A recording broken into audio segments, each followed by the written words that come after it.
Oplæst af Didi V. Prinsessen på ærten. Der var engang en prins. Han ville have sig en prinsesse, men det skulle være en rigtig prinsesse. Så rejste han hele verden rundt for at finde sådan en. Men alle vejen var der noget i vejen. Prinsesser var der nok af, men om de var rigtige prinsesser, kunne han ganske ikke komme efter. Altid var der noget, som ikke var rigtigt.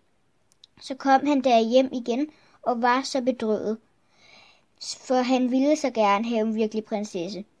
En aften blev det da et frygteligt uvejr. Det lynede og tordnede, og regnen skyllede ned. Det var ganske forfærdeligt. Så bankede det på byens port, og den gamle konge gik hen for at lukke op.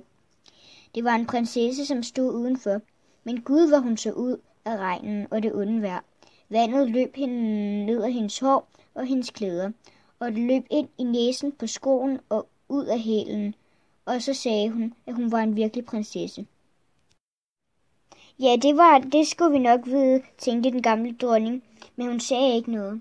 Gik ind i sovekammeret, tog alle sengeklæderne af og lagde en ært på bunden af sengen. Derpå tog hun 20 madrasser, lagde dem oven på ærten og så endnu 20 æderdunsdyner oven på madrasserne. Der skulle nu prinsessen ligge om natten. Om morgenen spurgte de hende, hvorledes hun havde sovet. Forskrækkeligt slet, sagde prinsessen. Jeg har næsten ikke lukket mine øjne den hele nat. Gud ved, hvad der har været i sengen.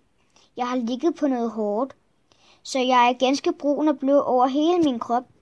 Det er ganske forfærdeligt.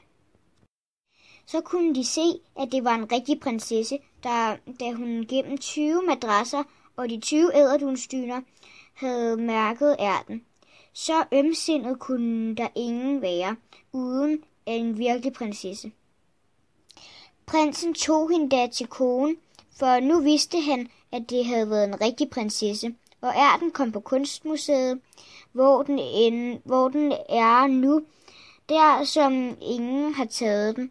Se, det var en rigtig historie.